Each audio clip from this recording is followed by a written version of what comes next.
You are Okay. dead, And motherfucker. then what I'm going to do is give Michelle about 5 seconds of silence before she gets to start talking or whatever wants to cut in. Let's all remember the fallen troops.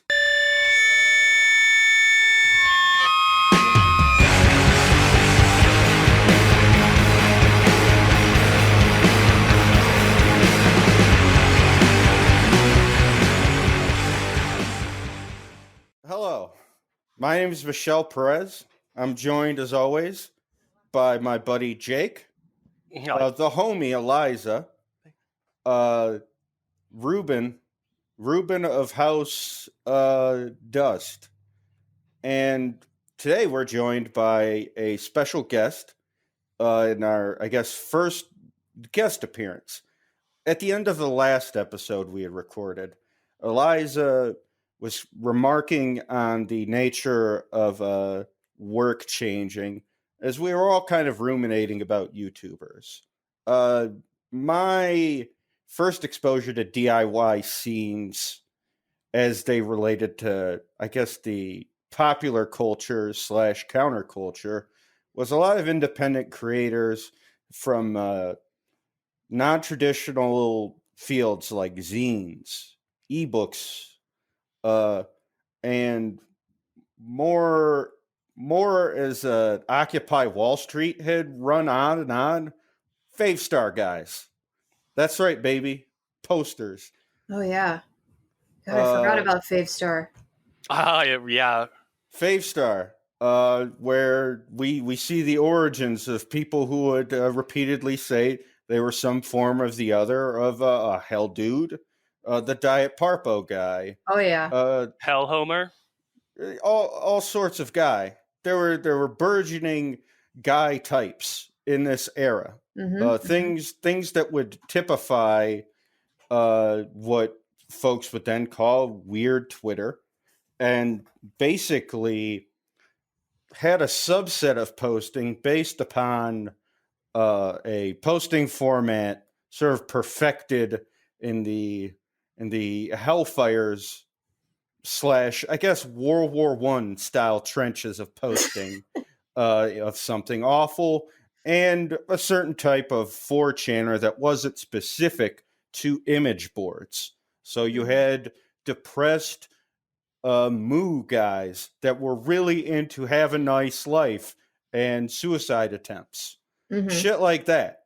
And you extrapolate that over 5 to 10 years now, I suppose. Yeah, 10 years. And you get whole new types of guy where actually posting can then lead to a lucrative career in a body of takes, a body of work where you get access conferred to you from said takes. Yeah, it worked for me. I'm living proof that the way of the poster is legit. And that's it's literally my only marketable skill. I mean, let's be real. I mean, where those places are derived is where I think Colin has a great deal of discipline and time put in moving one form to other forms and then consistently making that a thing where you go from strength to strength. In which case, where we're at now, with a lot of people sort of posting as a job. Colin, in terms of that, like, just at sort of broad strokes, like, how would you say you got your start in online and sort of engagement-based shit of that nature as it relates to DIY work? Like, you're a literary person, yes? Yeah, but for me, it actually really goes back to the roots. I have been online since I was about, I want to say 6, because my dad is a programmer, has been a programmer most of his life. And so I was an indoorsy kid. So in the 90s, while everybody else is like just actually having a normal youth, I'm online. I'm looking up Animorphs fan sites. I'm making my own websites. I'm obsessed with Tripod and GeoCities. I'm in a very weird space because nowadays I'm fascinated with Usenet and things like that, and I wasn't actually on that space, but I was adjacent to it. Well, it's like how some people in political spheres always say that like the Constitution is a living document. Fucking Usenet is a living document. It really is. It's very important, especially for those of us weird tender queers who have an attachment to Jerk City, now Bone Quest. Hell yeah. Yeah. City life. But yeah, I think I chart it through basically a set of platforms. It's like online. It's like I didn't really become a posting poster, like dedicated poster for a while, but it's important to know my history. So my early days, you've got GeoCities, you've got Tripod. I'm a messing around with that. I'm in chat rooms when people still use chat rooms, and now it's Discord. We're back to chat rooms. It's wild. Yep. Full circle. Well, I was gonna just to circle back really quick. BBS boards or IRC? Like which came first? BBS. BBS, yes. Absolutely. Yeah. It's like I was trying to pin it down if there was an earlier form of IRC, but no. It was BBS, then IRC. But I went from GeoCities, Tripod, then I was in PHP BB forums. That was the next big thing that was very important in the turn of the millennium in the era of Sprite comics. I was on the Bob and George forums. I don't even remember my name anymore, so no, you can't find it there. I remember being showed Bob and George. Don't we all? Yeah. And so going from there, I went to LiveJournal, and that's where I started to carve myself a bit more. Back then, around that era, I was actually still trying to make websites, trying to make comedy websites occasionally, because that's when Sean Baby and Maddox and X Entertainment and my favorite, Progressive Boink, were still kind of a thing. And you could actually just do making comedy websites for fun. The economy hadn't totally gone to shit yet. You could just do that. From there, I go to LiveJournal, and LiveJournal, I hone myself in a very weird place. Like, well, weird, not really weird, but it's a weird place to hone posting, because while most people would say they got it from like something awful, I worked my way through LiveJournal roleplay, playing very weird characters on purpose. Oh, hell yeah. Yeah. So, all right. For the uninitiated, now Colin's going through basically a series of message boards and also sort of proto social network based sites where the format was more towards the long form of writing. And yeah, Blogspot after LiveJournal, after various other derivatives would come into play. It's kind of actually like Blogspot and Tumblr shortly thereafter is how I even come to know of the work of Eliza. Like many years ago, like Toxoplasm, and then several other subculture sort of board based things. But basically, yeah, if you think of posting as a general thing, you're going to either become involved with people unified by fandom or a discipline or skill, something we try to think of a lot here on this here pod. But yeah, moving forward, sorry for the interruption, but yeah, so you were on LiveJournal last, was it? Yeah, LiveJournal roleplay, and I don't want to forget, like, it's easy to forget because it was one of the big ones at the time, but it's gone by the wayside now in memory. It's like I was on Portal of Evil for a while, and Portal of Evil. Yeah, that one was like where it differentiated from 4chan and Something Awful. It's like all three were fascinated with really weird parts of the internet, and Portal of Evil was kind of like a museum. And what they had was like, don't mess with the exhibits. Don't go bother them. Just leave them alone. We don't leave any tracks. People would violate that, but it was against the protocol, against the rules. And Something Awful and 4chan were, of course, about like, let's just bother the hell out of these people. But yeah, so like live journal, role play, very long form stuff. Very like it was a way to practice a lot of like acting stuff for fun for me, and that I think live journal helps explain a lot of why my posts are so long, my threads are so long, and also why I have a knack for getting into very niche specific characters or locales or just bits and pieces of people that I shouldn't be able to understand so quickly. Live journal, of course, from there to Tumblr. And Tumblr was very important because that is where I decided I did not want to be an always on comedy guy because that's what I was a lot on live journal and it made me miserable. And so I made an active choice I would just post whatever I wanted, sincere, ironic, funny, talk about my depression, talk about ADHD, talk about making shit, make jokes, whatever I felt like. And that is unusual, I think, in like especially in the circles we travel in where like performative like irony and all that is the norm. And I went through that and I'm like, I don't want to do that anymore. And Tumblr there is where I started gaining, I guess, micro popularity that eventually transferred over to Twitter. And that's where I am now. And I post a lot. Yeah. That arc, I feel like if I think of it an analogous entity, all of you could speak up for something you think could be analogous, but for me, I always think of the sort of martial arts montage where you have your posts, you have furiously typing at a keyboard while the websites swipe by and all the different websites like just kind of fade away into one another. Exactly. You have your formative dunks. It's the training montage, the Karate Kid thing. I'm going through all the different animal forms. Yeah. Exactly. You say to yourself, okay, like I had the bimboification era. I did think that like that certain avatar characters advocated for bi erasure, and you would erupt in like a flaming DBZ / Kirby crackle of just raw posting power.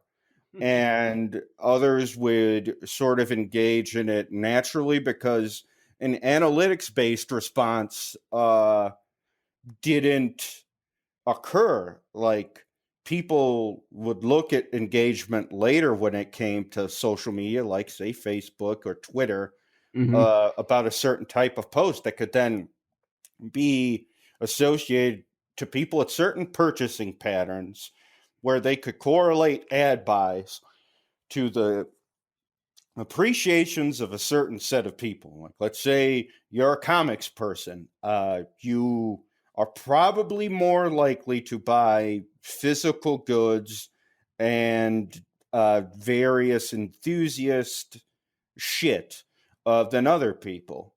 But naturally occurring shit was like, as you said, Maddox and fucking Sean Baby and guys who preceded the LOL. This is what I call fucking epic era. Yeah, that is. I mean, like thinking back to how much Maddox presaged all of that shit is kind of terrifying. Oh yeah, because I spent a lot of time on that website as a 13-year-old male. Yeah, it's. I think of Maddox. The thing I think of most, other than like how like compared to a lot of other humor guys of the era who like actually mellowed out and became okay over time, they're like all right people. Maddox melted down, but the thing I think most about his website in the day is that he had those pages dedicated to just ripping on children's art, and we all loved it. And it just, I think of it because it precedes that like being incredibly mean for no reason part of the internet. Yeah. It's a very soulless level of laughing at something. Yeah. Well, I mean, relative to its time, the animus and the idea of incongruity wasn't as, I guess, warped as it could have been relative to its time. Like, that's a Gen X guy or whatever, so A good deal of his worldview is going to be informed by a lot of the media he consumed. And like any person, first up on the list is probably going to be something very conventional, like The Simpsons or whatever, where a lot of people's sense of humor could be divined very easily by the seasons of Simpsons in which they enjoy and how they articulate why they enjoyed them to you. Because it's going to be telling like which stories you talk about. Fucking Springfield as a town of dupes or easily cajoled people, etc. Whereas Maddox, if you look back at any of his critiques of stuff, are going to be very middle of the road things. Like everyone knows YouTube sucks, or YouTube sucks, especially like their albums after a certain point. But where we're at now is it's insanely difficult, or the bar is so low that people engage with stuff on a very base lizard brain level. So for you, after all of those eras of, I guess, communication and interaction with fandom, I guess what could you impart to us and the listenership about what it means to sort of, I guess, be a voice someone hears when the barrier for entry is so fucking low?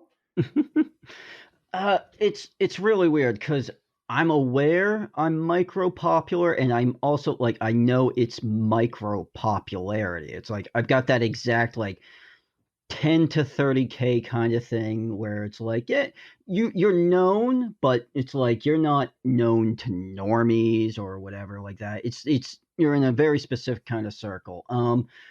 And I don't know, it's like from Tumblr it really comes through, and I think it's part of the reason I attract a lot of people is because I talk very much about everything, and I talk about my own self very frankly, bluntly to total strangers. I just let them know it's like, hey, my brain is a fucking garbage of ADHD and depression and all that. And I just let it all out. And people find solidarity and comfort in that. It's like, oh, hey, this funny person is also struggling with the same things I do. And there's danger there. And it's one thing I had to take several years to figure out how to do is how to construct boundaries so people didn't put me on a pedestal for being like, oh yes, I'm a funny guy, I have good insights, and also I have the same brain garbage as you. And people can very quickly get I'm not laughing at the sentiments espoused. The first person I think of as soon as you say all of that is Eliza. How do you feel about people's online behaviors as they relate to boundaries? Oh God. Specifically, like why am I the person being brought up here? I think of sometimes people being over familiar, and you being a person that has a very specific and cultivated response relative to that. Well, the reason I suggested Colin as a guest specifically is that we've sort of been in a similar posting circle for a long time. We're not close or anything, but we've certainly been aware of each other's work for a long time. And I think that we've, in some respects, have similar career paths in that we're both working with a micro popularity, which is resilient over a series of different platforms. And one of the things that I find most interesting about Colin's career is that he is Colin Spacetwinks. If you say Spacetwinks, everyone knows who you're talking about. Mm-hmm. And I love that the term Spacetwinks has been naturalized to the point where we know exactly who that is. We are familiar with their online voice and the type of material that they produce, which is a holistic view of a very diverse career. I mean, Colin has worked in Amazon microfiction. He has done, the character dialogue posts that really, I think, was one of the driving forces that got him bigger on Tumblr. Yeah. And then also produces, all of this incredibly good lifestyle advice, basically ADHD advice, depression advice. Mostly recently released an ADHD guide written in Twine. And I'd like to talk about your use of Twine pretty soon here too, because you don't just use it to write games, you use it for everything. Yeah, I think I'm pretty sure that Colin's account was the first I had heard of Twine as just like a civilian. Right. Yeah. And the other thing I have watched Colin do is develop this sort of online Aikido of never quite letting people develop that parasocial sucker attachment to you. And that's something that I have really attempted to imitate, because we have similar, that micro popularity is dangerous. It gets you stalkers. It gets you, just hangers on that are weird, people who are, into with the over familiar playful rudeness and that kind of stuff. And there's definitely a gender difference. I was about to say, yes. Yeah, it's a little bit nastier for women, or for people who are perceived as feminine. So while Colin, I think, is a little bit more hands off with that, and more polite and chill, as opposed to encouraging friendship, I have to be like actually hostile to get people to back off. Oh yeah. So it's like those are the two different approaches to that. So actually, can we talk about the origin of the term Spacetwinks? Because I'm sure there are listeners who are not familiar. Oh yeah, Spacetwinks. Well, it was my Tumblr name, but where it actually comes from is a Kate Wirtz comic.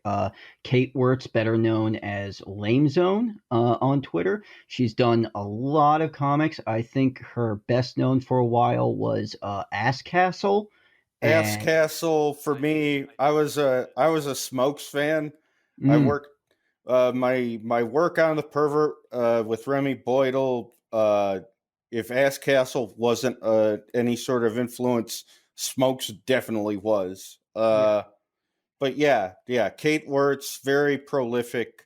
I want to say probably considered outsider art entity. Yeah, I would know. She's very good. But it comes from one of her earlier comics. She's not like, I don't think she particularly likes these comics anymore, so I don't try to bring them up. But it was the Anarchy comics. And there was just this one comic where this like stick figure guy is in space and it says, "Have not found any twinks," and that just stayed in my brain forever, and I just adopted it on Tumblr. That was my choice of username. I never changed it. I also never changed my avatar on Tumblr. Not once, not for any reason. And I think that made me, like, for some reason, extra resilient. So, like, nobody ever, like, oh, who's this? I forgot who this is. It's like, no, you know who Spacetwinks is. You know what their online face is. And so Spacetwinks comes from that. Comes from a little 3-panel comic about some, like, Captain Kirk guy looking for twinks in space. Yeah, Captain's log, still haven't found any twinks. Yes, that's the one. Yeah. It is really important. That branding is so fucking important. Every time I see an artist trying to get established who like keeps changing their name and their icon and their display names and stuff, it's just, no matter how much you hate it, you got to sit with it for long periods of time or people just get confused and bounce off you. And that's why I have an advantage as having a fursona. Even if I change the icon, they know it's a pink kangaroo. Yeah, that's true. Yeah, the fursona is definitely a level of like having an identifiable brand for that. I think it's cool because you can switch up the art style. Yeah, to a point. Like the artist you go with, like Ruben, back me up here. You can see a fursona where it's like, all right, here's my regular ass normal Batman mode, but then you have a completely different artist and it's just like a dragon fucking a car style aesthetic that goes off the fucking rails. Yeah, you definitely. He doesn't have a persona. Express. People gotta express. I have a persona. People gotta express an appropriate amount of horny for. You gotta put the persona out there that you want people to interact with. You gotta either be a fun kangaroo or a really fuckable kangaroo. I thought it was a pink dog this whole time, but that's just me. That's just been the last 5 years since I started following you on Twitter. Ruben, you may or may not be having Wi-Fi issues. Yeah. No worries. No, he's talking about appropriate levels of horny. It's probably recording you better, but we'll find out. That's the other thing about Colin's online persona that I've always really had an appreciation for, is that, there are the hints of horniness there, or there are the hints of personal revelation or, emotions posting, but he keeps it classy, And except when I'm very mad online. Let's make that clear. When I get mad online. Yes, absolutely. And I think that rage, like levels of being angry, higher levels of anger are permissible in mixed company than many other emotions. Because I have noticed that a lot of the people who get the most amount of trouble in their mentions, particularly women, are ones who are very sad online, and like make themselves, are honest about their feelings. Actually, right? Yeah, actually, just being vulnerable. Yeah, predators see it. They do. It's putting blood in the water, and it's not anyone's fault, and it should not be that way, but it certainly is. Well, this is where just to come full circle, why I mentioned the martial arts montage earlier, and I found it insightful that earlier Eliza had mentioned Aikido. Mm-hmm. So I thought Aikido was a perfect analogy. Yeah, or in management circles and offices, you'd say judo, but I kind of wanted to ask Eliza something, and then I kind of want us to also bounce stuff off of Colin here, in terms of having a defensive / able to fight off predators and those who would hurt one online, like what could we quantify as the line between a generalized cringe to just being a soft-shelled creature to be cracked open by haters? Like, what are the do's and don'ts of online? Because I feel this was something that we definitely need to speak about. Like, to you, Eliza, what is the fool's moves of online? Well, I'd really like to tag Colin in here too. So, please. Oh, absolutely. Please feel free to jump in to confirm or deny. And it really is different for your gender presentation. And again, I have to say, when I say something like putting blood into the water, it kind of sounds like victim blaming. And there's really not a lot. Yeah, there's not a lot I can do to mitigate that sense of when somebody says something like that. Because we're talking about like ways to keep ourselves safe that we shouldn't have to do. We shouldn't have to do any of this shit. So let me just, issue that as a blanket disclaimer before I say anything. But yeah. I actually don't think this is one of the first things that comes up is sexy pictures of yourself or thirst traps or, just like outfits or whatever. I actually don't think that's a bad thing. Same. And there are ways to do it without making those pictures into a target.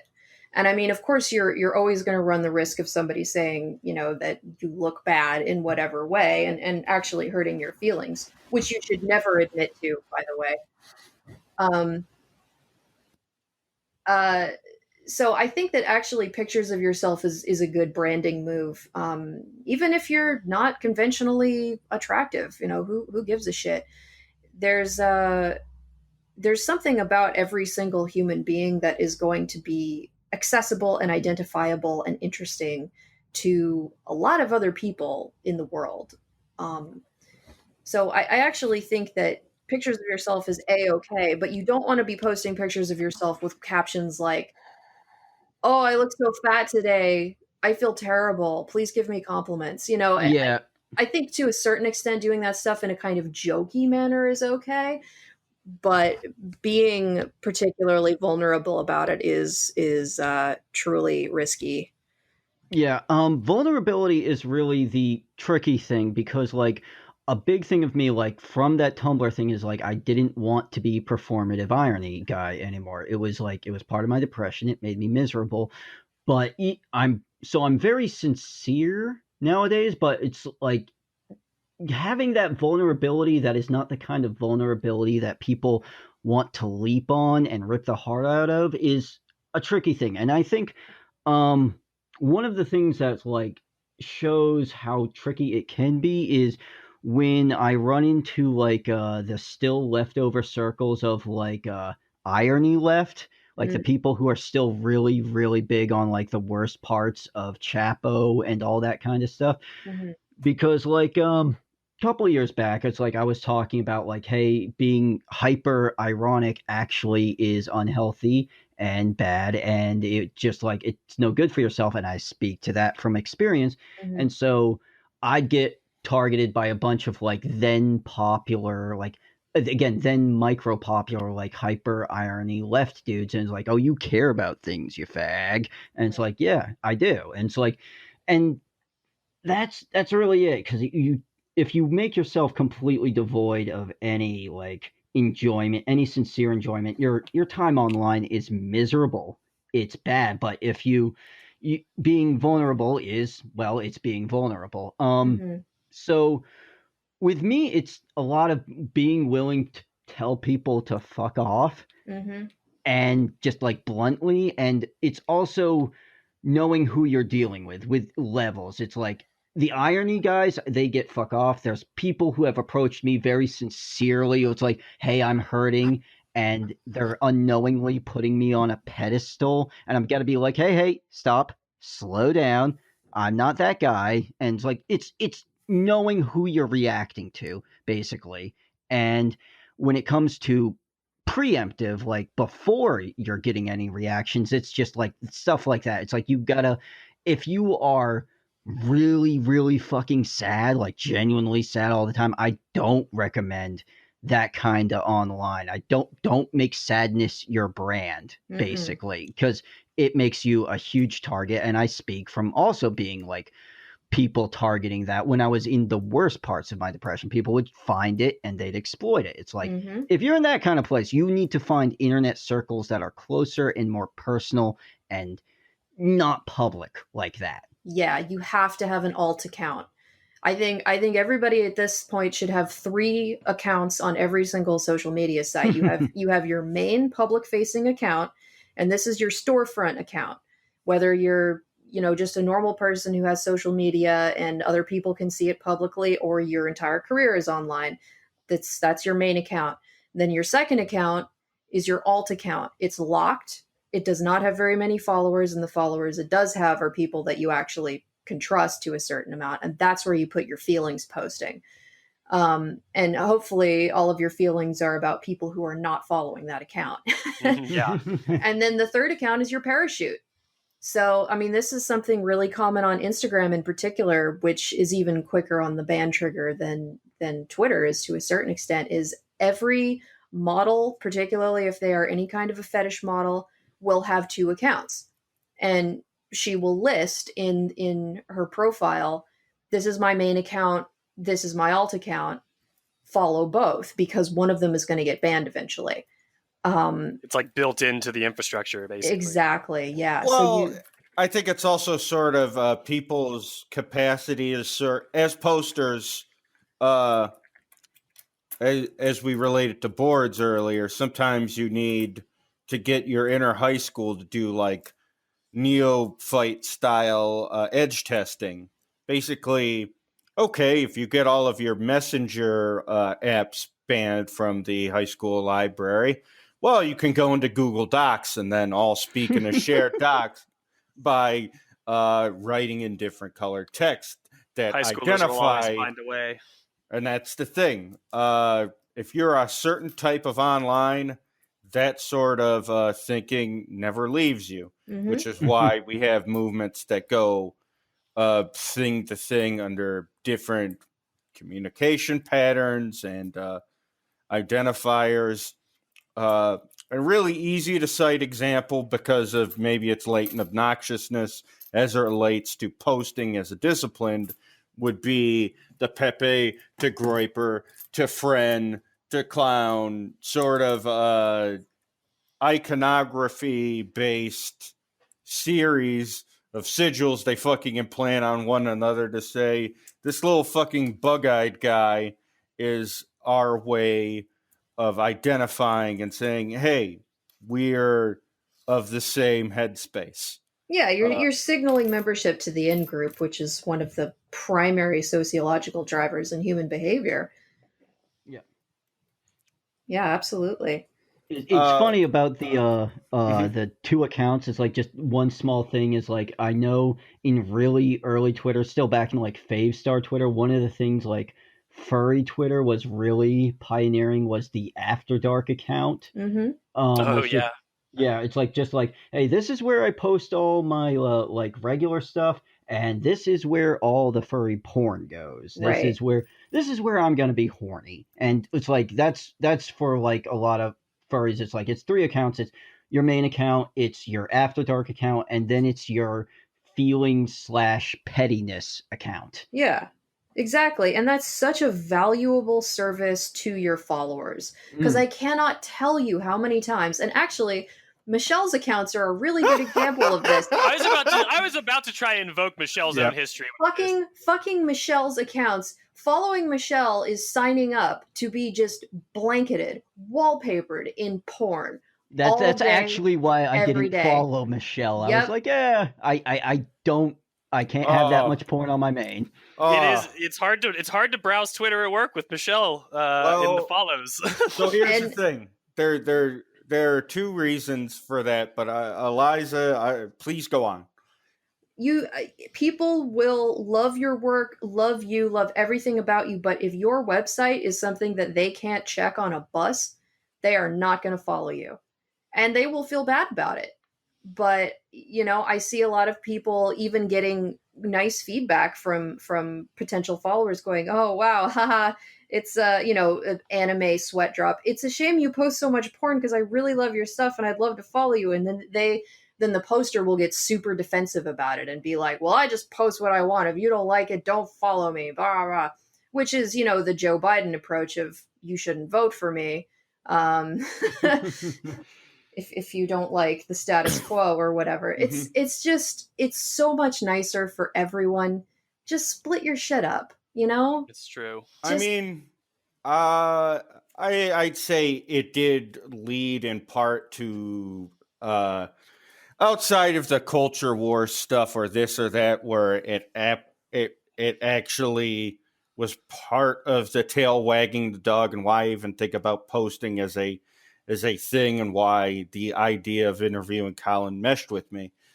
For me personally, my thing was about not separating several things, but having caveats. Like, no, following me wasn't a one-to-one relationship outside of maybe being an acquaintance. There are people I've known for upwards of 5 or so to 10 years where maybe you get in the inner circle, but it will be on my terms. Even me being a gross jackass or whatever, in the terms that I wanted them outlined, happened on my terms. Like, I was okay with being alienating on a certain level because I felt like embracing branding on a certain level, philosophically, politically, and as someone who creates things in the way I do, I didn't want it to ever be a part of my decision-making process. That said, the difference between that and anyone who maybe wants to think about anything Colin's saying in terms of cultivating a presentable, brandable self is where you want to incorporate that into an accessible way for other people, or at least to be accessible in these scenes you inhabit. Yeah, if you're not interested in having that kind of follower base, then none of this applies. Oh yeah, it's all about what you want out of the internet. Yeah. So, exactly. Posting is my health insurance, it's my full-time job, it's how I've made my only living for probably 10 years at this point. So this stuff is all just rules to live by for me personally. But, again, if you're just a normal person who has a job and wants to post online, this stuff doesn't really apply to you.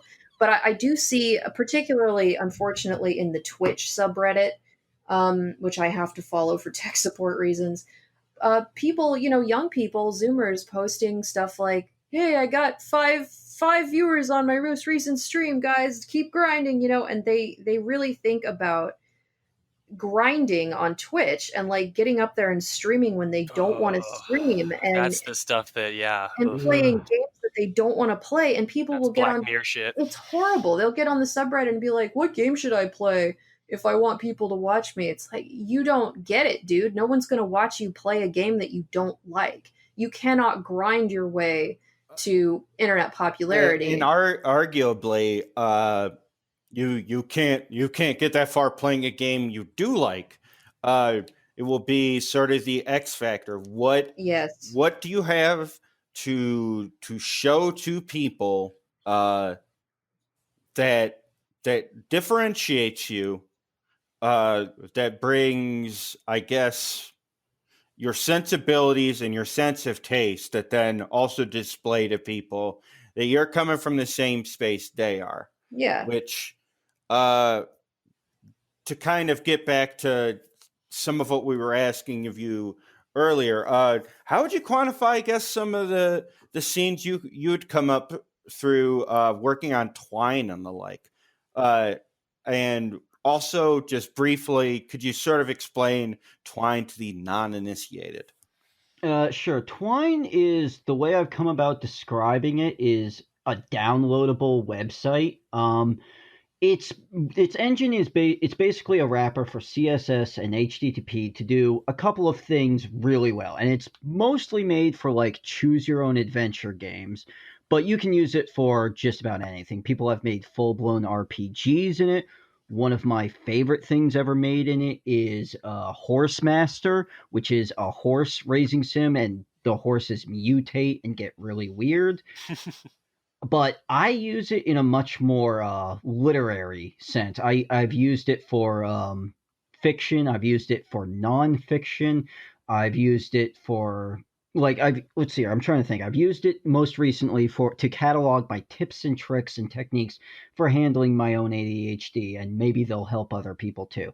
I've used it to make my own little games, like You Are a Horse and sort of a game, Anime Hell 1995. It's been a lot of fiction and nonfiction, basically. I made Everyone's a Furry 2K16, which was a semi-personal cataloging of the history of the furry fandom and my own place in it and how that all came about. It's like, it's not what most people use Twine for. Most people make like some sort of Zork kind of stuff or whatever. And it's very weird because I'm not really in the Twine scene, I guess I'd say. It's like, because I make Twines, but I don't interact in a lot of spaces. I think being a mainer, it sort of leaks into a lot of things in that I'm isolated from a lot of people. Twitter is my place where I spout all my thoughts, and I don't go to like forums currently or and I don't go to Discords. I cannot get into Discord. I'm like, it just doesn't click for me. Discord is awful.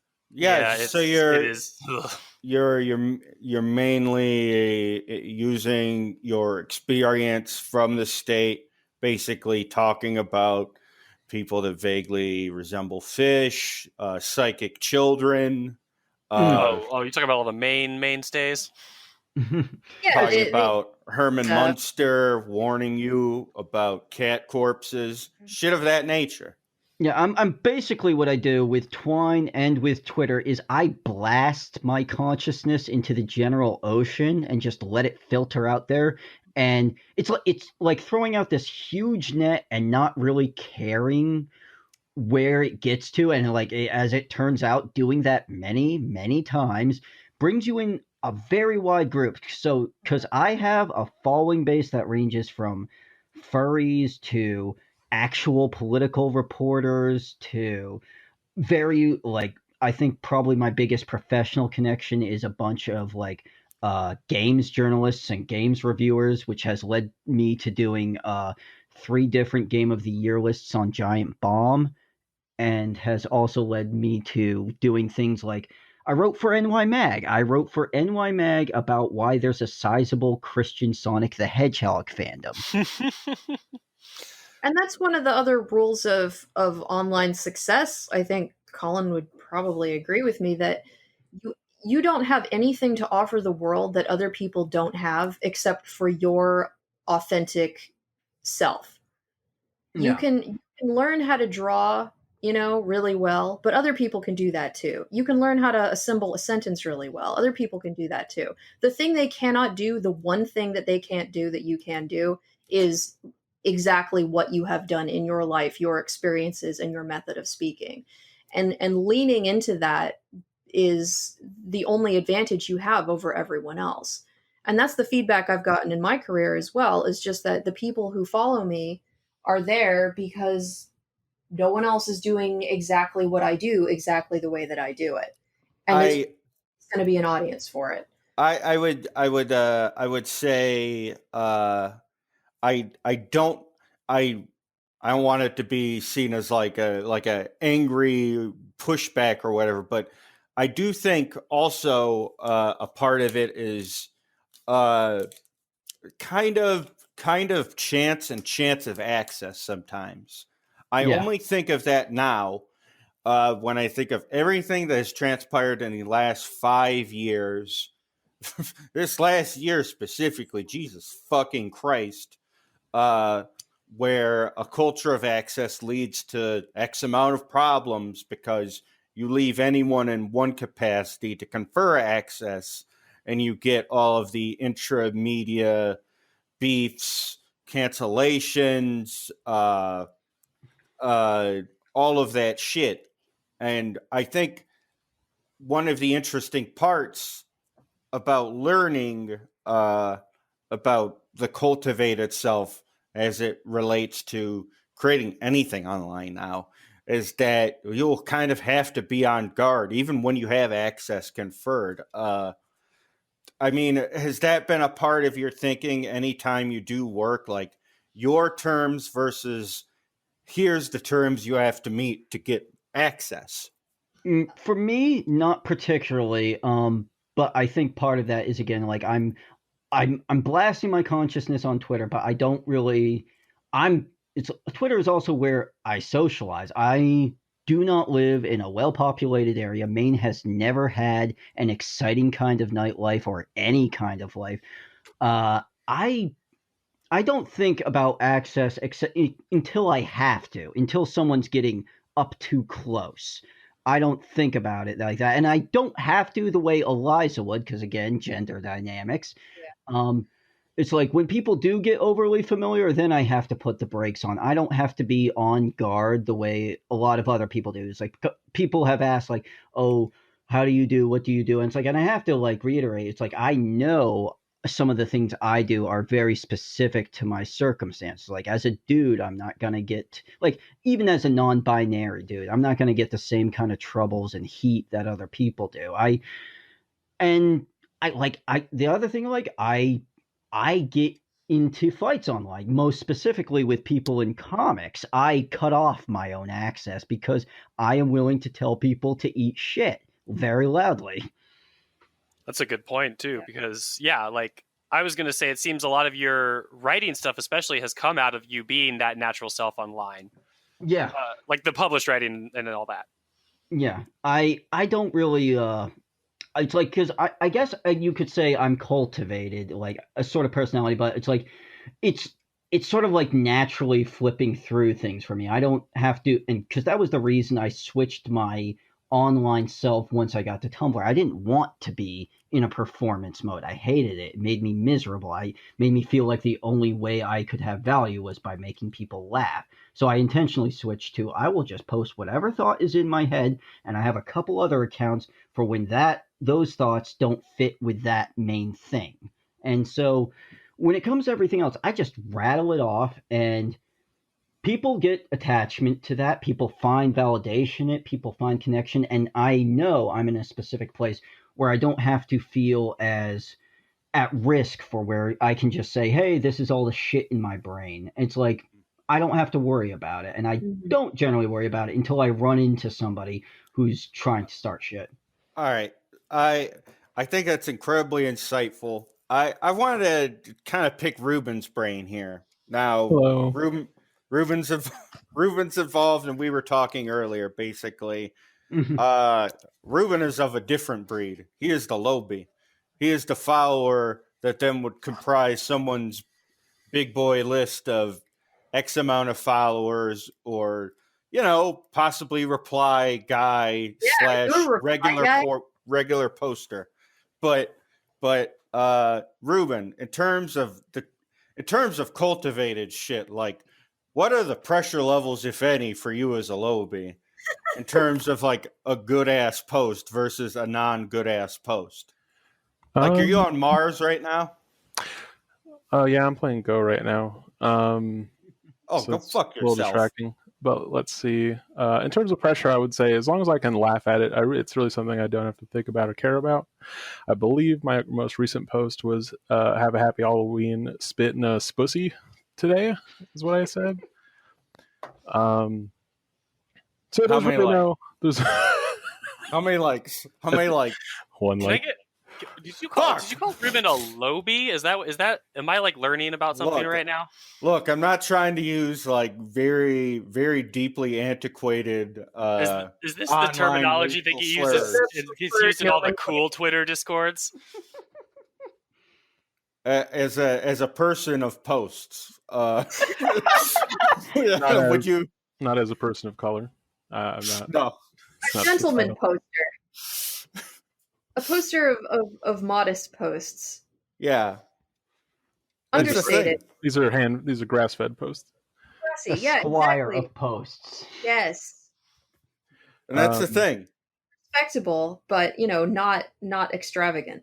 You like Ruben, you never have to have engagement factor into your posts as a cultivated discipline. So like, do you just feel like a fucking outlaw? Do you just make your own law? How is living that life? Like, I look at it as a grass is greener thing. Maybe it was on the other side. Maybe it was simpler without all the clout. How does it feel to be cloutless? It feels pretty nice. It's just you really don't have to give a shit. But on the opposite end, maybe you want people to give a shit, but you don't. You don't. That's kind of pressure that a lot of people usually say they really hate having. You can really revel in the anonymity. Can't say it. Anonymity. Anonymity. Because when you really just have to tell someone their opinions suck and they're real garbage people, you're free to at any time without fear of repercussion. That's not something I do a lot. That's really just something that you all experience, Jake and Michelle specifically. I mean, yeah, one thing I notice is that if I make a reply to a well-followed account and the person that follow that account like kind of likes it or anything like that, or even if they don't, the level of engagement you get from people that you just don't know at all, just as a random dude. And that to me is like five notifications I get over the course of the day where I'm like, I don't care what any of these people have to say. I just shut off my thing. I can't imagine what that's like being in the K's, as they say, for following count. Well, one of the fun little games I like to play now that I'm approaching like 20K on Twitter is I like to go hunting around for like 2-digit, 3-digit follower accounts that have really good posts that people haven't seen yet. And then I retweet them. And I watch what happens. And I've had a few instances where I've done this to friends who aren't necessarily, low follower accounts, but I will retweet something because I just think it's a good post or it's relatable or whatever, and they will delete it immediately. And Wow. I've had there's a couple friends now where I just don't retweet anything of theirs unless it looks like they're gonna stick by it for a few days, like they're comfortable with that post, and then maybe I'll give it a bump. But I mean, I think that's noblesse oblige of the high follower count, right? Like once you get up there, what the fuck are you going to do with all of these people following you, many of whom are terrible? Well, you can promo, you can get eyes on stuff that people would not see otherwise, that Twitter would hide, or that people would be interested in but just aren't getting to. So I do like doing that, and I love finding like really funny people that just aren't getting the plaudits that they should, and bumping up their follower numbers. on that note, I wanted to ask you, Colin, specifically, because I have my own working theory of sort of the types of poster that can exist. But in my mind, I think the pre-10K posters are the people that can weather storms of haters when people get in mentions and saying very vile things after a particularly popular dunk or something that gets high engagement. When you get 10K onward, that's where everything can get funny. And depending on, kind of think of the lottery and, the old axiom about the lottery, where it's like the lottery doesn't make you a better person or a worse person. It just amplifies that which is already there. In terms of phenomena you've witnessed among posters in your posting career, when it correlates to numbers, what type of poster do you identify, and the abilities, powers, and if at all possible, stat sheets using the special system from Fallout, you'd quantify those sorts of posters? It's really something for me because I think less about myself and I think less about like the kind of like weird circles we travel in, and I think about the thing I originally signed on to Twitter for and then left because I wasn't using it, was to follow comics and to talk to comics people, and I was much nicer back then. And the thing about comics professionals on Twitter, a lot of them, is they are, it doesn't matter, like they can have like 30,000, they can have 100,000 followers, and they can be the shittiest thin-skinned babies on earth. Damn slut. Yeah, exactly. It's like, it is amazing how many of them name search and just like it's constant. It's like one like person... I got positive name searching from Kurt Busiek. I was like, I thought it was cool that Kurt Busiek liked something I wrote one time. It's like, him. I think it's nice too. And I was like, fuck, that's Kurt Busiek. What the hell? He did it to me, and I initially liked it, and eventually I beefed with him because every time someone talked about unionization in comics, he would pop up immediately to go, here's why that's not possible. Here's why good things aren't possible. He's like this very well-meaning liberal guy. It's like, you're like this close, but you can't imagine a better future. And I eventually went all the way off on him on it for his name searching habits and for his nothing good is possible thing. And I really got into him because he didn't think there was any connection between the CBLDF not doing anything about the Pickrot case and the fact that the head of the CBLDF was Charles Brownstein, who was doing sexual harassment. And then... just to interrupt you politely, you're talking about the thing that was quantified as Defend the 11? Yeah. When they were doing their campaign basically to seek help with regard to legal defense as it related to the Cody Pickrot case? Yeah, that's what I'm talking about. Okay, cool.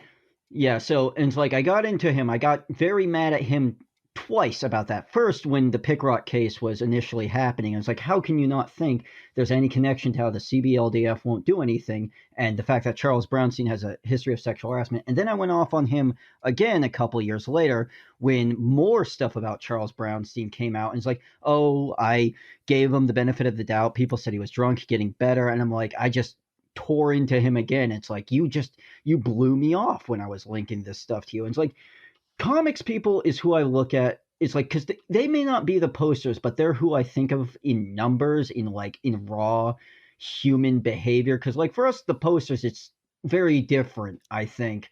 But for other people, it depends. It depends.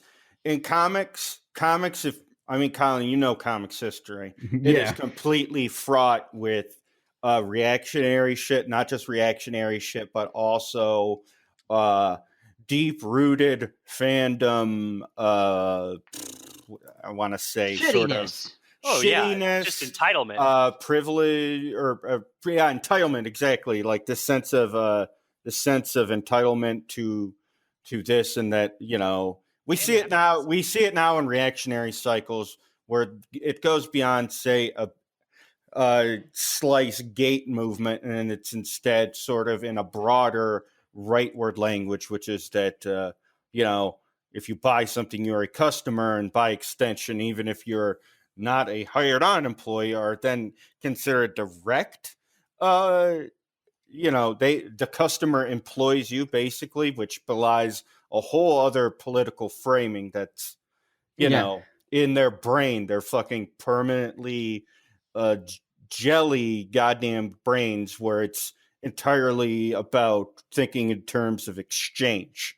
I think as fandom.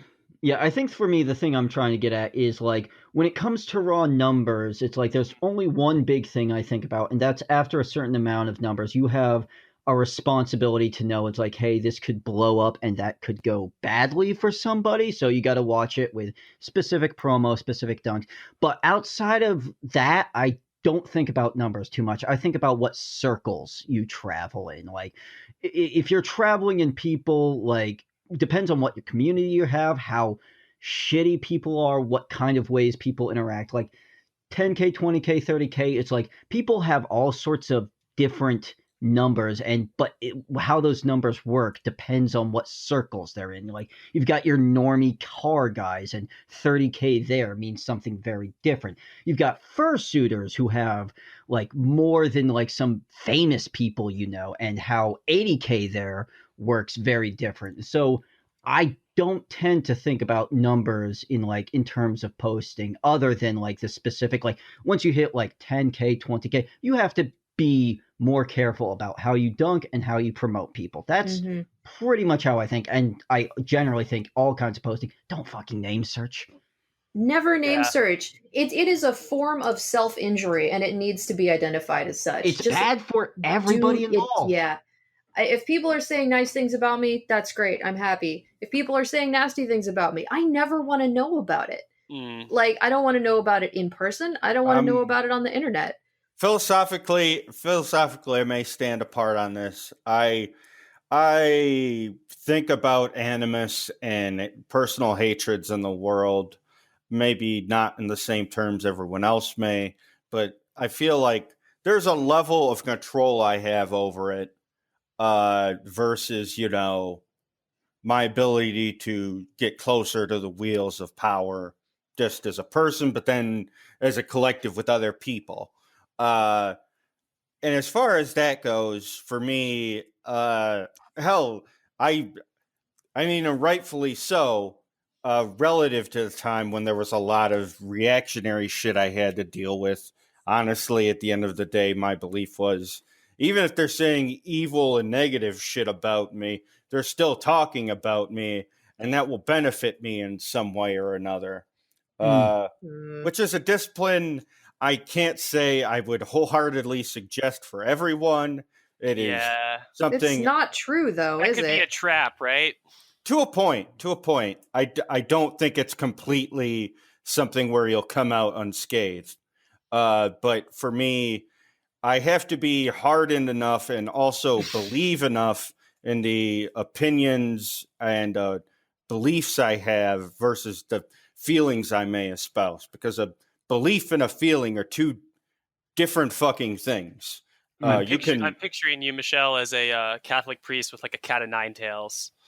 Exactly. And the thing is, if my beliefs, I believe they have any sort of efficacy, I think you shouldn't court danger, but should it come, you need to be scorched earth and be completely mean-spirited without mercy towards those that would do you harm, because unfortunately online is also very jungle ape baboon bloodthirsty dog shit. There's a degree to which you aren't in control of the environment, just exactly. Period. If I say something, I need to believe it in order to commit to it and not do performative apologia, which I'm not assigning to anyone involved or whatever, but I see a negative thing online where there's constant acquiescence to mean-spirited, bad faith attacks that erode our ability to deal with the problems of our time right now with reason. And we get a sense of tunnel vision, especially with how online engagement works. You also have to not be afraid to have a backbone in your response to conflict, because quite simply, deranged, evil motherfuckers literally seize upon that, and any sign of weakness or acquiescence, you'll constantly be seized upon. Are you kind of talking about not just by the reactionary right, but like by people that will constantly want you to lower your bar and your personal beliefs? Like, I don't know. I think a thing I saw recently in the election, not to take this to a wholly political place, but only to an online place, was people saying Elizabeth Warren's snake emojis were political violence. The gun is not an actual gun, but a metaphysical gun is forming in my mouth. And my metaphysical brains want to be all over the ceiling, because it's such a bad place to put your mind in, where you are prepared to lose before you've put effort in. I cannot stand it. It wounds me mentally. I think for me, the thing is, like, it's making me really think about, like, being cultivated online and building things, like, and we were talking about, like, Eliza said, like, you have to offer only yourself. And for me, it's like, it all coalesces into, I'm aware, it's like, I say be yourself, but when I talk about things like how I am online and how I just put myself out there, I also am very cognizant that the specific kind of person I am is very well fit for online. I don't have to do a lot of like anything, because I have been fit and primed to be online since I was like in the 90s, since I was a kid reading Animorph sites. And it only got more natural for me the more I was online. I can't, it's like when it comes to like telling people to fuck off, it's like it's natural for me. When it comes to posting funny stuff, it's natural to me. It's like, it's all, I have these specific set of skills and personality tics that makes me an incredibly good fit for online. I talked about this with someone else. I think it might have been a game journal. I don't know, let's just talking about like she wants to be able to log off, and it's like the thing is like we don't really get the option anymore to not be online, and that's okay for people like me, but it's not going to be good for everybody. And it has to be like, say, like I know what works for me isn't going to work for everybody. The specific way I am, this, like, not just like in terms of success in being able to go from a shit poster to a guy who is shit posting in NY Mag online and not having a brain meltdown. It's like, it's all part of how I'm constructed personally. And that's why I have this very like casual, like I don't know if I think about this kind of thing. It's like I have that specific history and personality that just connects me like Johnny Mnemonic into the internet. I mean, do you think there's sort of a pipeline from poster to social critique and instructive thought? Because, I mean, there are certain types of poster where it's like maybe they're a failed comedian, and so X amount of thing is going to be a political take or a culture war take. Do you think ever that there's sort of a reason why fandom then sometimes goes to crit and then by extension then becomes a personality as a result of your takes?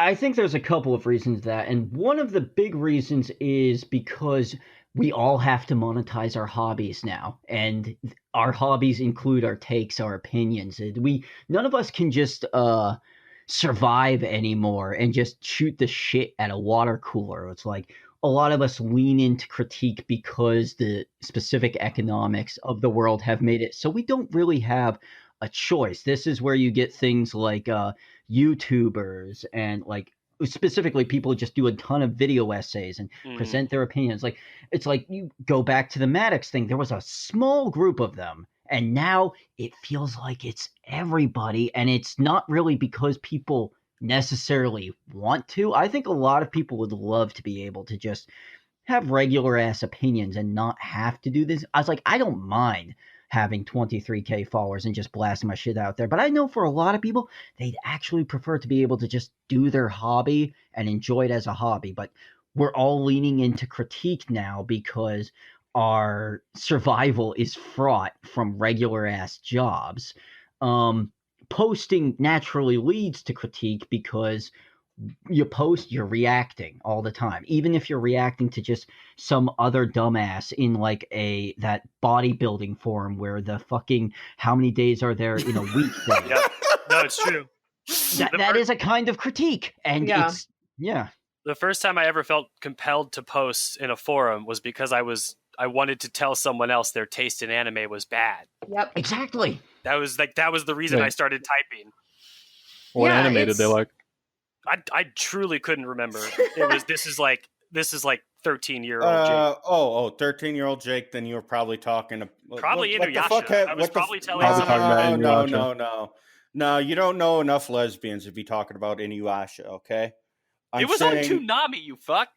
It doesn't matter. I'm saying the raw amount of lesbians the beboppers. One would have to know to see 60 plus episodes of Inuyasha is a... Listen, my point was that I felt compelled to be a critic to post. That's it. Yeah, and it's true. It's like posting, and as we've all gotten more online, we get more into critique. It's like Twitter is like look at it from other things. Look at it as basically an anarchist kind of like PHPBB board, and we're all just shoving shit out into the ether. It's like people, even if they don't want to, lean more into critique, into more cultivating their thoughts, because you can accidentally build a brand. And that's very close to basically what I do, because as I said, I just blast my consciousness out there, and if it works, it works. And I specifically have the brain that works very well with online. I mean, and the thing is, though, a lot of that is not necessarily transferable. Thinking back to the Occupy era again, shit my dad says was a thing that got popularized on Twitter. Yeah, that's right. Everyone put your fingers into your eyelids as you remember William Shatner with Bleep, my dad says, on CBS, your grandfather and grandmother's favorite television network. By default, I'm not trying to be ageist. Just if you know young people that watch CBS, please show them to me. They will look like 70-year-olds. They will all have Stephen Miller skin. That said, that a TV pilot and TV programs have happened as a result of Twitter accounts. People thinking these are entirely transferable when with a lot of things, it only works in its medium as its point of origin. I mean, God, we have it now with films that have been derived from Twitter thread and post. Still waiting on that Zola movie. Right? It's done. I'm pretty sure it's going to come out at some point. What do you think will be new permutations, Colin, of this sort of poster as a cultural entity, and how will it kind of grow from where we're at right now? There's a couple of different ways to look at it. Like you mentioned the TV and the movies, and the way I actually look at that is actually pulling it back to comics, specifically the 90s era where everything was getting optioned for a movie or a TV series. So suddenly you have Tank Girl or The Crow on the big screen. And it's like that specific thing is not so much looking to posting as it is just the same fuckheads in California with God amounts of money, and they see something happening, and it's like they just throw money at it, put it on TV, put it on movies. It happens to everything. Yeah. But one thing. Ike Perlmutter and fucking Kevin Feige having a talk about a transgender war machine. Exactly.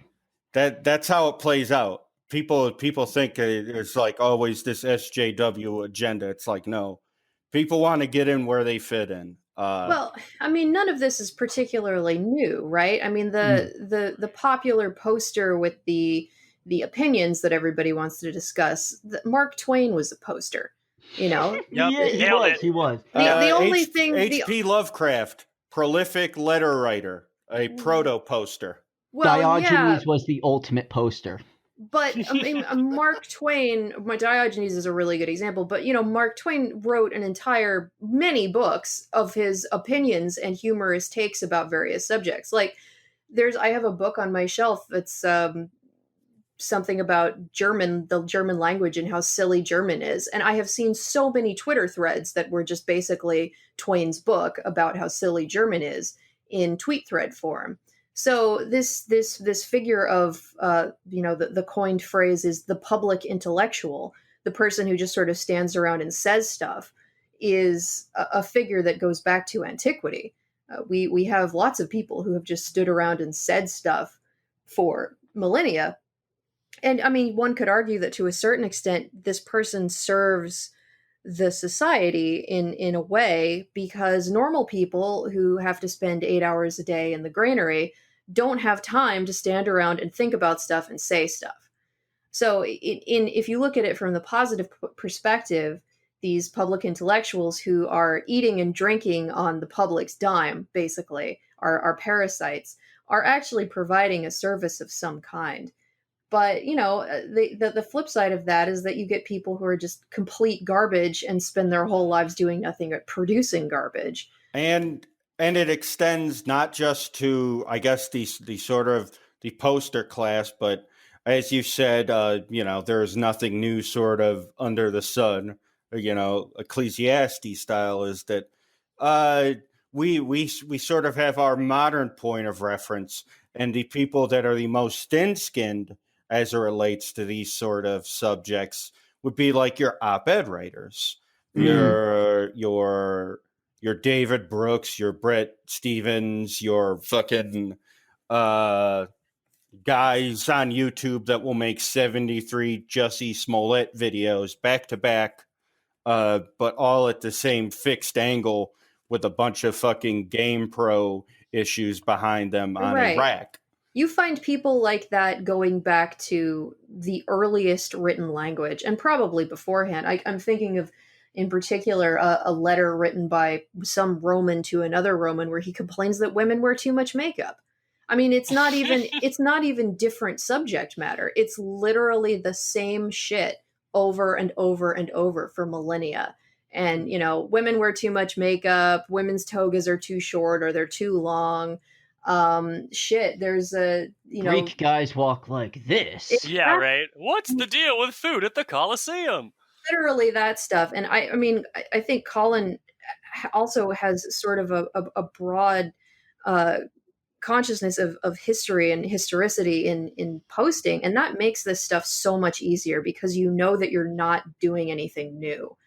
All you are doing is iterating on the process of saying stuff in public that has been going on since the beginning of time. Yeah, only the modes of expression become right. The tools have changed, but yeah. Speaking of iteration, that was the other thing I want to get, the direction of posting. The big thing I think about, and like going way beyond where it could go for game streaming, is VTubers. The Oh boy. the people like basically just putting on like this digital self and playing games mostly. Mostly, there are some other things. And I think about that in a lot of ways because one of the really big things for it is it allows a lot of women to be online and have some distance with their online self and distance from the crowd while still gaining an audience Absolutely. it's very big specifically in that era, and it allows a lot of people to interact with the internet in a way that they might have not felt comfortable,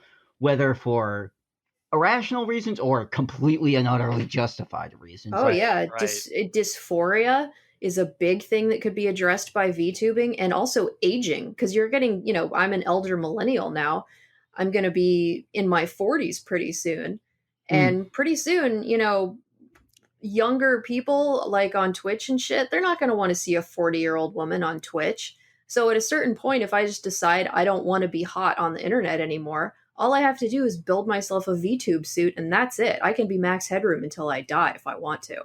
It's very interesting because I think back to when Second Life was assumed to be the next big hot thing. Oh yeah, so many articles about Second Life. And the thing is, we come around to avatars, but it's not in the VR space the way people expected.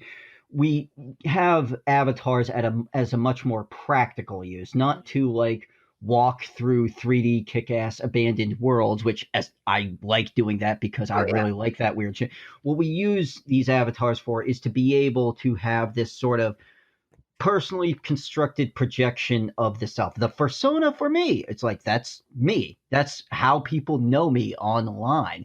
It's like, it's not constantly moving its mouth and talking, but it's a way to exist online that's perhaps more comfortable for me. It's like, I don't feel like I don't want to put my face everywhere. And like even as small as having my avatar be a pink kangaroo in summer goth clothes, that's something. And you extend that over and over into other things. Like you can look at it as branding if you want, but for a lot of people, it's just finding a way to be comfortable online. And if you're building an audience, finding a way to not have to deal with the bullshit of that audience as much. Yeah, it feels like branding by way of circumstance. It's not intentional.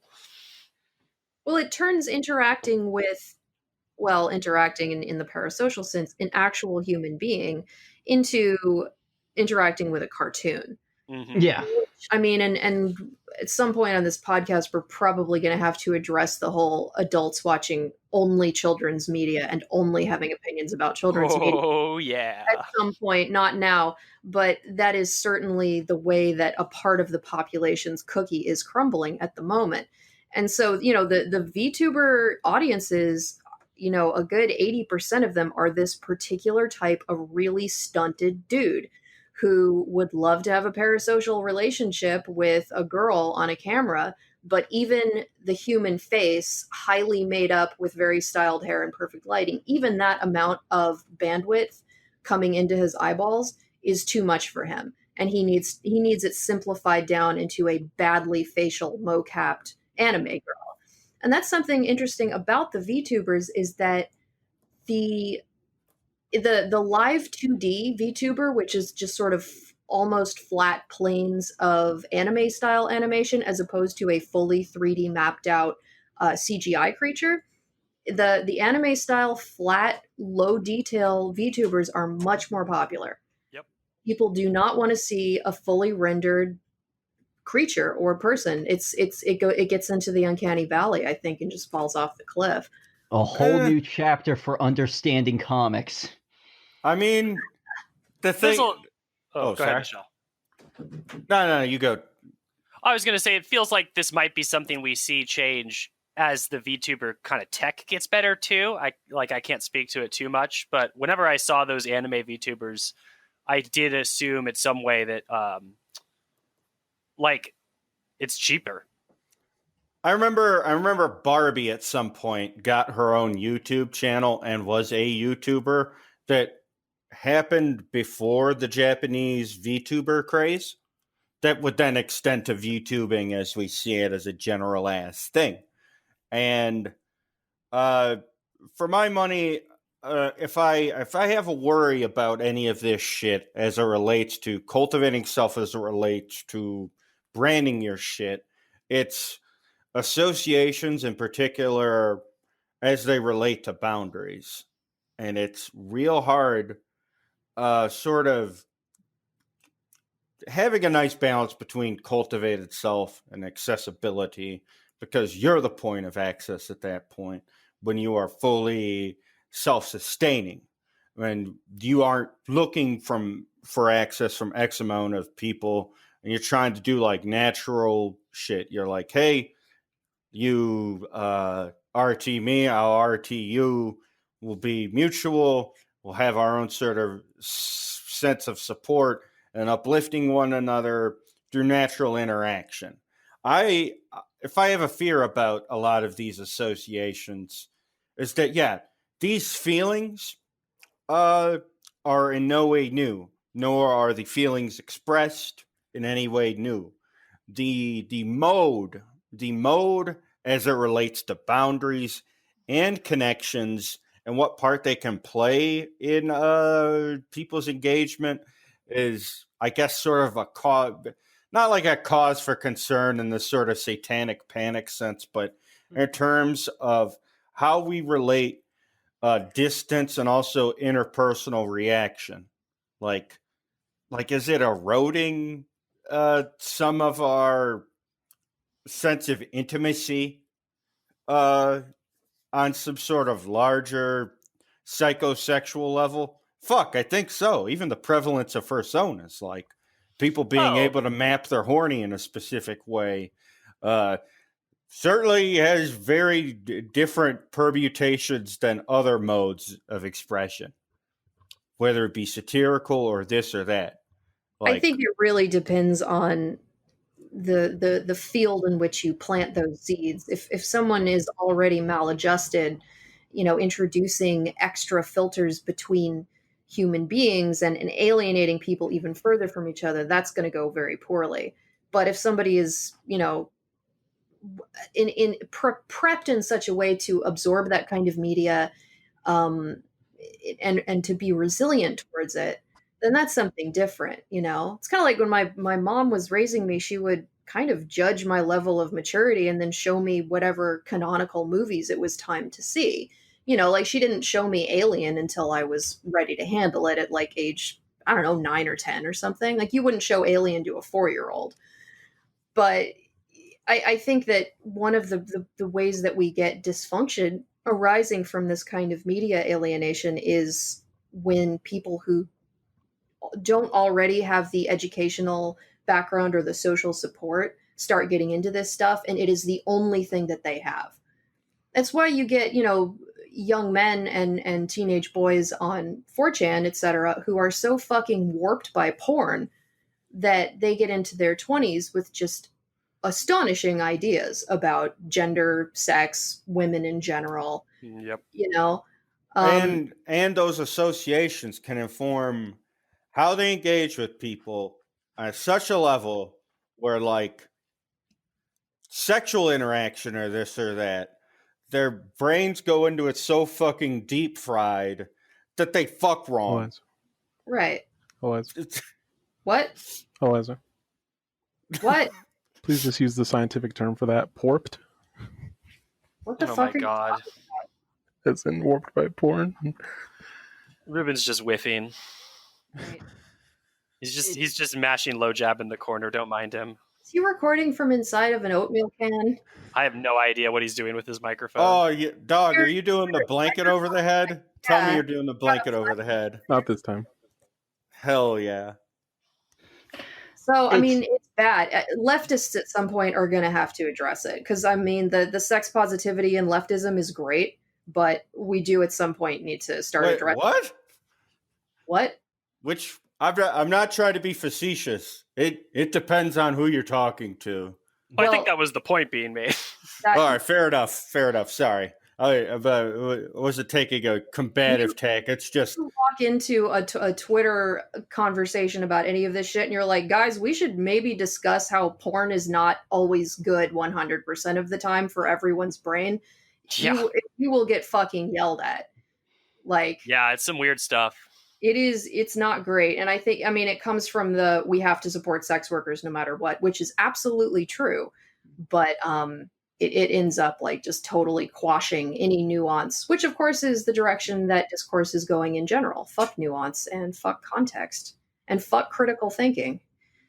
It's very weird for me because, like you say, like it depends on who you're talking to, and I think of me, it's like I am like a very weird thing. I exist within many circles, but I'm not the kind of thing I think a lot of people would replicate or whatever. It's like I'm a furry who has some micro popularity, but I'm not a furry who has micro popularity for doing furry things, which is the normal thing. I have a very specific evolution through the internet and evolution of the self that make it so I have a lot of things generally under control, and I'm also a non-binary dude who's primarily perceived as just a regular ass cis dude, and so I don't have to deal with a lot of the other bullshit people. And it's like, for me, I have this kind of perfect storm of like just things I've gone through and things I am, where this stuff just glides past me. It's like water off a duck's back. I just post and I'm in and out. It's except when I'm being mad online at dipshits where I'm just like, I'm tearing off. And even then I just like, okay, I'm mad, I'm gonna cool off, and that's it. It's like everybody rolls their sleeves up every now and then. Exactly. I heard Leslie and Jack kind of talk about Scorched Earth. Who? Leslie and Jack Allison from Struggle Session. It was a pod I'd been on a few times before, okay. where they were basically talking about, you know, if you're in the air quotes posters war with a target of animus or someone directing animus at you, like at some point you have to just throw all the bombs out and you have to fucking detach completely once it has been done. You cannot stew in your juices. You cannot become mad or acquiesce in certain instances, unless, I don't know, you were just like, I actually think this war crime is pretty cool, but also ... slightly sexy. And here's why. Here's my multi-part thread.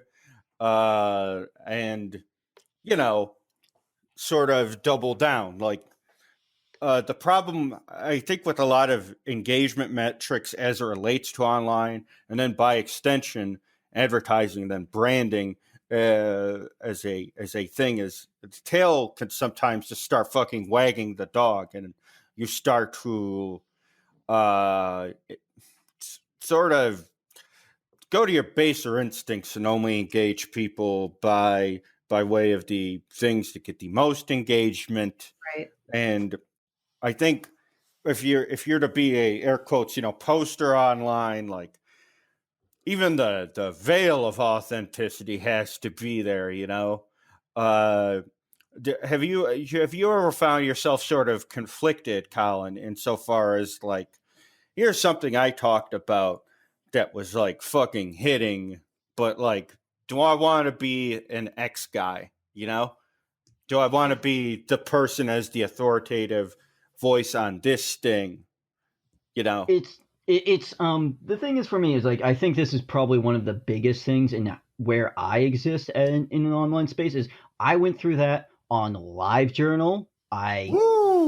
Exactly. It's like I got my I have to always be funny thing there. I got through that phase. I got through the do I really want to be the X guy phase. Once I hit Tumblr, like I said, it's like I'm just gonna post whatever I feel like, and I've just been posting whatever I feel like. And that leads me to some places. It leads me to having a very varied and weird following base that's never one specific thing.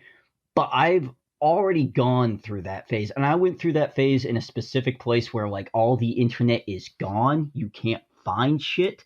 It's all It's like it's like you went through it in you went through a phase that almost people can't go through anymore. If that makes sense. There isn't the kind of like there is, but it's not the same anymore. It's Right, like right. PHPB forums exist, but it's not the same anymore. While Facebook and Twitter also exist, while fucking TikTok exists, and it's all part of the reason it isn't the same is because people have to post to stay alive now. Yeah. And so I went through a very specific phase in a very specific place where I could get through that shit, and now I'm at the end and I don't even have to think anymore before I'm posting. Occasionally I have to think, I'll just delete this, but that's about it. Or I'll put this on my locked because that's a better place for this pettiness. But nice. Yeah, it's like it's very weird because I don't know, like it may be hard to communicate, but I truly don't think about my posting. It's like instinct. It's like just here's what I'm thinking, gone out and just done. And one way I've talked about it, people, is I think better in text than I do speaking. Generally, I can't talk. I can't be funny the way I am in text, even though in text, when I'm making those jokes, those come in like 5 seconds. I'm not agonizing over anything. It's just out there. And like, I haven't been like half as funny as I am in my text on this podcast. Let's be honest. But I mean, nothing here ranks up with my discipline. Pagliacci tweet. Yeah. Well, you can't agonize over that material because people can tell. Yeah, People exactly. Smell that desperation. Like if you're really trying to be funny or you're trying to be friendly or trying to be relatable, it comes through and it's just poison. It's One that thing, it's all over you. I feel like a thing I learned from forums specifically was that if it's taking me too long to get happy with what I'm trying to write, just fucking delete it. Just stop. Exactly. Just don't do that. I have a natural posting personality. I have a history that, like, since I went through this shit on the live journal, I don't have to agonize over anything or have internal tension. If I blew up really big, if I got up to like say 100K followers or whatever, I'd probably have to think about more shit some more. But right now, in this spot between 20K and 30K, I'm like, fuck it. I'm going to post a thread about how Obama did war crimes, and then I'm going to post some jokes about Knuckles the Echidna's dick, and then I'm going to post some shit I wrote that people can pay for if they feel like it. Colin, yeah. Quick question for you. Yep. Sir Lynn, let's see. I know you said that a bit ago that like name searching, look at your own shit was a bad thing, but would you say there's a particular criticism that's been lobbed at you semi-consistently? Anything that stands out to you? I post too much, which I agree with. I make too long threads. I go on too long, which I also agree with. It's like, so, or people say like, oh, you're not funny. It's like, well, you don't like me. That's fine. It's like, actually, I prefer if people don't like me for like normal ass reasons like that. It's like, they don't like my sense of humor. Great. It means they don't hate me for some weird shit.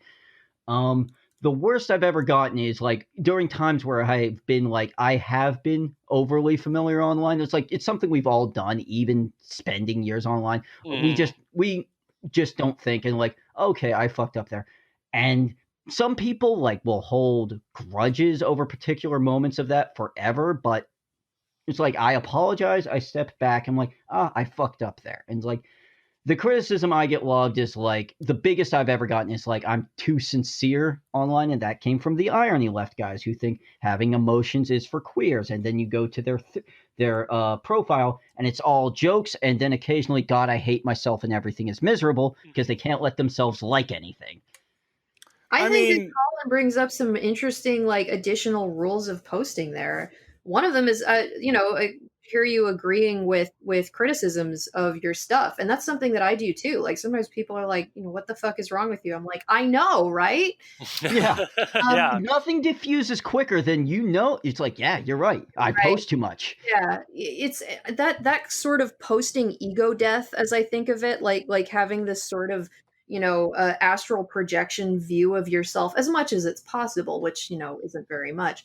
That is so valuable to predict ways that you're going to fuck up and stop yourself from doing it, or maybe make the adjustments before you hit send or whatever it is. And it really it inoculates you to so much shit that would otherwise someone would say something mean to you and it would get stuck in your head and ruin your day or ruin your week. If you got there before they did and you're like, you know what, and again, female posting, a lot of it is appearance based. So, for me to have gone through years and years of like art modeling where first year art students were drawing me naked in the most unflattering ways possible, you get over that shit real fucking quick. Like your first few sessions, you're wandering around looking at people's easels going, oh my God, do I look like that?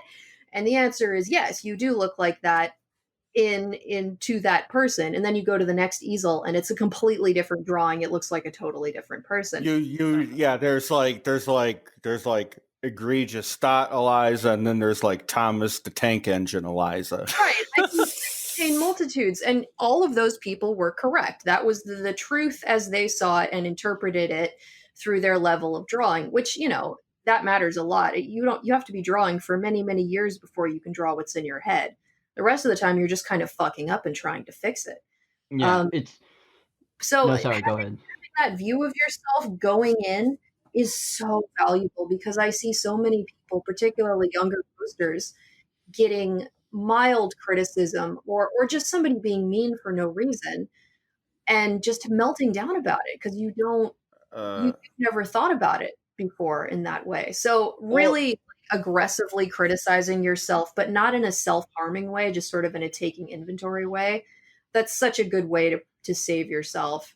And then the second thing Colin said about apologizing when you fuck up, that is so important for internet resiliency because people start to get a feel for you as someone who has graciousness and has, posts with honor, basically. Well, I mean, there's also just being unwilling to sort of be beyond like a certain. I guess there's this type of poster where they sort of exist in a drill-like place where it's a form and like a sort of asymmetrical form of comedy / poetry, where there's a sense of callousness, where it's so egregious, so incongruous, you couldn't take it on its face as a serious thing, versus specific barb and malice that goes beyond sort of the confines of like what people could joke about sardonically in regular ass conversation, where you could tell one another to fuck off and not get into a shouting match or fist fight about it. People have trouble making distinctions between those things, but not only that, but also like not having enough nuance in their life and engagement with things beyond a very surface level, where everything is incredibly barbed towards them specifically, and you become sort of like, I don't want to put anyone in a box here, but you could kind of become like tender queer ISIS. Like, Yes. let's slice this motherfucker's Achilles tendons and behead him because this is both bisexual erasure and ageist, as it relates to Cora. Yeah. Where it's like, you know what? No, you are.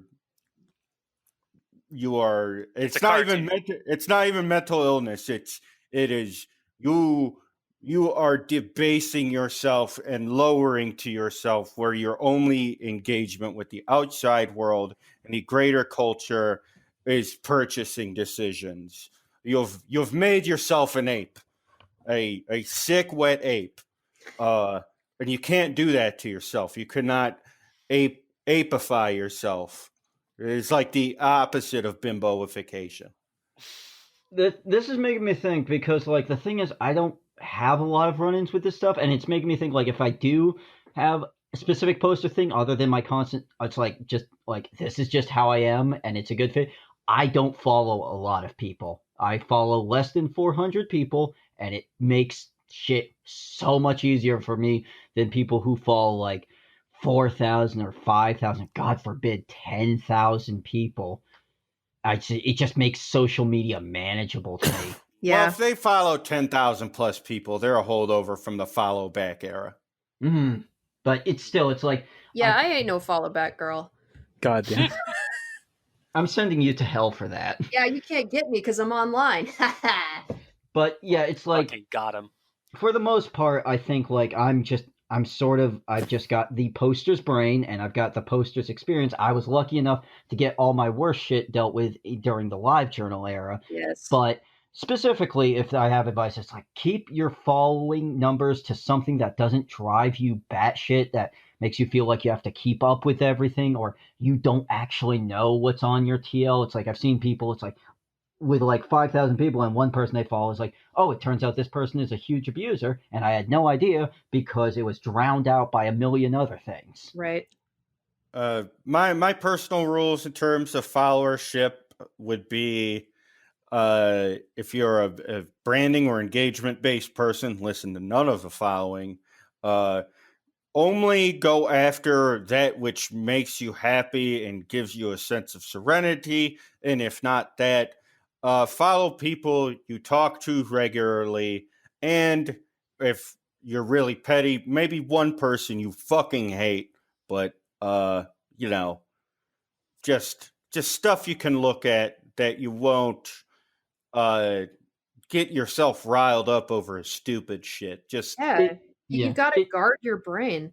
Yeah, because like if someone goes into my likes, here's what they would have seen in the day. Here's a very depressing political post.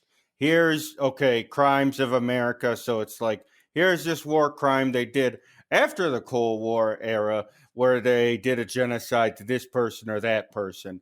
And then 70 plus pictures of buttholes and anime buttholes. That's it. My decisions were made for me. I know how I grew into enjoying certain things. I have my personal tastes and people I want to personally uplift or people I want to talk to. I literally don't want to do anything else. I just want to get high on my own supply. I think of like one thing that comes along in the furry community a lot is like, oh, does anyone else feel alienated and not connected to like the furry community and it's just like, because the thing is like, I exist on the edges of a lot of different spaces, and even as someone who has a fursona and talks about furries and all that, I am not like on Fur Affinity all the time. I have been to like 2 furry conventions. I don't interact with the community as a community. I find my tight circle of friends in like whatever interest I have, and like that's it. I keep it sane and manageable, and I don't think, oh, what do I connect with to the community? It's like the community is sort of like, it's a place to find your specific group within it, and if you treat it as like I need to connect to all of it, you will drive yourself batshit. Yeah, you'll get people across the ideological spectrums. You'll get oatmeal dipes. You will get like failed comedian guys that like oscillate between fursuit and not fursuit, and chemical attacks at hotels. Like you've got it all, but that's the dilemma of a buffet. Like, do you have to choose like one entree if you want to be reasonable? Realizing you don't have to be a part of everything, I think, is a key thing in being sane online. It really is. I think a lot of this also comes from age as well, because I mean, I can certainly remember being 15 and you walk into the chat room or whatever, and you're like, hey guys, what's up? And you really, really want to make friends, and you really, really want people to pay attention to you, positive attention. And that desperation drives so many bad decisions and just nastiness. And it's, as an adult, I think it's easy for me to forget that I was at that place at one point, and that a lot of this advice to like just pull back and only hang out with my friends and stuff would have seemed insane to me, because how else am I supposed to get a career going, And so it is hard for me to see these kids on Twitch being like, hey, I'm grinding, I got 10 viewers. Because what I want to tell them, and sometimes what I do tell people who actually come to me for advice once in a while, is you absolutely cannot force this stuff, because that's the stink of desperation again. People will see it. They will bounce off you and they will never go back. So if you're not good at it, if you're not comfortable at it, if you're not, like that scene in The Abyss where they teach people how to breathe in water, the amniotic fluid that they use to replace air in the diving suits, because otherwise your lungs would explode in a deep sea environment. If you don't already have that amniotic fluid in your fishbowl over your head, don't do it, man. You can't force yourself to become a poster. Well, yeah.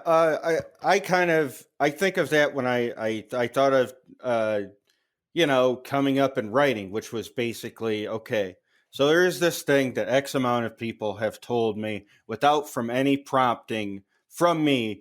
Okay, you're good at this thing. So then, okay, you have to repeatedly do that thing and do it well.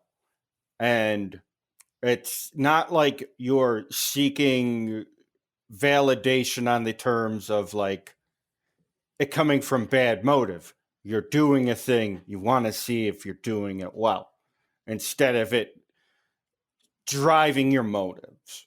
And those are two very different things to think about. I think in terms of that, just because we're kind of closing on 2 hours here, and I want us to sort of get into wrapping up. I'd like everyone to sort of ask a question really quickly, but for me, Colin, I kind of want to ask, like, for you, what does authenticity look like without, asking the fucking hacky question of what motivates you? Instead, I would say, I will quit. I will quit if you ask people. I literally just brought this up because I fucking knew you. I'll do it. But yeah, beyond your own personal motives, just to you, when you see authenticity, what are the markers of it to you?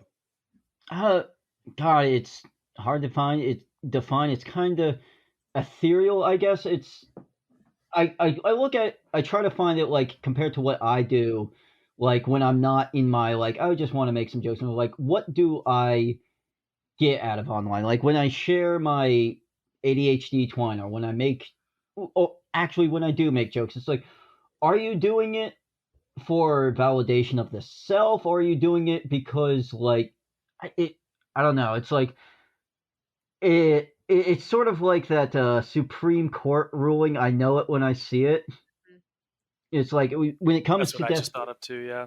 Yeah, when it comes to desperation and when it comes to authenticity, I know it and see it. And I think, honestly, one of the better examples of, like, perhaps, like, extreme authenticity, to have, like, a baseline that you can draw from and then extrapolate into other forms of authenticity, is old guys on YouTube making videos about train models. Absolutely. I'm thinking about those beans. Exactly. Extreme authenticity, and then you look at that, and then you see how that filters out into a little bit more irony in the brain, like types like me and other people who have just gone through way different circumstances. Like, you go to that, like, hardline 100%, all I do is post about these stamps I have and how much I love them. You look at those motherfuckers, and then you can start piecing together, it's like, what do I see of that old man posting about his stamps in other people? Right. Old man enthusiasm is some pure shit. It's very pure. That guy who, like, just eats watermelon, that guy. Well, Kim Gordon said people will pay to see you believe in yourself. Yeah. And that has kind of been, that's what I tell people when they ask me about this stuff. I'm just like, that is what artists do. People show up. Remember when you were in elementary school and you were the kid in class who could draw? Like, there's always one or two kids. I was one of those kids, obviously. And those other kids in the room will just stand around you in a circle, and you draw fucking Sonic the Hedgehog, and everyone goes, whoa. Yep. That is the essence of posting. It's just, okay, there's this thing I did, and everyone goes, yeah, whoa, so cool, and that's it. Like, the ideal post is that. And it's literally a magic trick. You are creating form from void. And I think that visual artistry, that's the ideal metaphor for it, but it applies to any sort of content creation. If you can just create something, if you can make it appear, people will be impressed, because that's the basic monkey level magic trick, is making something appear. It wasn't there before, now it's there. So, I mean, that's the essence of it, right? Mm. I remember when I was probably, 11 or 12, maybe a little bit older, and I had just started selling my artwork and like taking commissions and stuff like that. And I got started so early just because my dad is a illustrator, and was able to sort of do the apprenticeship thing with me. I didn't have to wait so long. And I remember at one point this was kind of before even LiveJournal, and he said, what you should do is just write about your life as a weird, interesting, artistic woman, as she grows up and develops and goes on various adventures, and just write books about it, or write short stories, or get a columnist job or something like that, because other people want to read that. Other people want to experience that vicariously, so that they don't have to take any risks, because they're busy. They have kids and families and real jobs and mortgages and shit. And what artists do for the world is we take those risks and we go on those adventures so that other people don't have to. And to a certain extent, I'm willing to take the Patreon money to do that kind of thing, So what Colin says about just posting whatever they want, and posting your entire personality and not just being the funny guy, when you have a fandom of your holistic personality, that's a much better relationship with your audience than if they're just there to see you do that one trick. And again, that won't work for everybody. The gender differences, but in general, just like that, what works for me, it's like, I don't like giving anybody guarantees. What works for me will not work for everybody. Right. And sometimes it will be like dangerously not work for you. Absolutely. There's value in knowing about it always, though. I think that's the thing is yeah. For everyone out there who's trying to find their own path in this way, understanding that part of it is going to be coming from their individual self is important. Yeah. You can't just do it for the Vine, because if you just do it for the Vine, that's inauthentic. Yeah, that just won't last. Yeah. Yeah. That's the ephemeral part of creation, is also just you could put 100% of yourself, all of your talents, and relative to the area you're at, and the chance of birth, how much inherited wealth you do or do not have, and your level of precarity. I saw it all over Seattle and various other towns with burgeoning scenes where these are people with fucking amazing god tier line work, the ability to color their own work, which is a discipline unto itself, basically flounder in fucking obscurity because the barrier for entry is also very low. I think the responsibility of having any sort of following or this or that is, if you actually want to have scenes, will also be sort of dipping back into that pool and saying, here is what I think contributes value to the greater culture and has something to say about it. And as it relates to posting, if everyone becoming a sort of poster, the idea of it becoming like a successful career path, it just becomes narrower and narrower. So if you are a poster, I feel like sometimes you will get more traction if it is folded into existing other skills you have to offer to people. And that's in anything in life. You can't just show up and say, I am a person worthy of love or this or that. You have to have some sort of means of displaying that in a cogent way where people are like, well, this person has shown that value to me. They are not constantly talking down about themselves or shitting on themselves in some sort of fucking subconscious negging outward, where you never get any hoes on account of you being unlovable because you've projected yourself as this unlovable being. Yeah. My LiveJournal years. Yeah. Well, that was big on LiveJournal. I mean, LiveJournal was great to grow up on because it was all long form and like really proper spelling and grammar. So, you meet a lot of Gen X posters who are still stuck in that mode. Like they just got into that gear and they never shifted out of it afterwards. Or if they grew, they only took the wrong lessons and now they have like fucking main character syndrome on Twitter.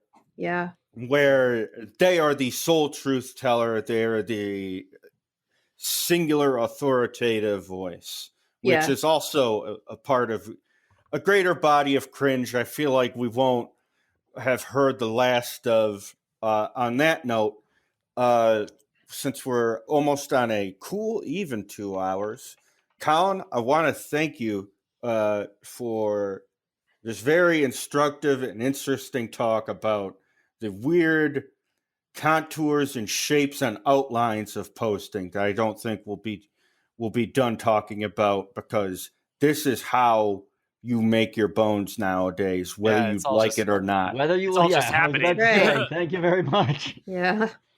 Yeah. And just as a wrap up, I want to thank you again for coming on.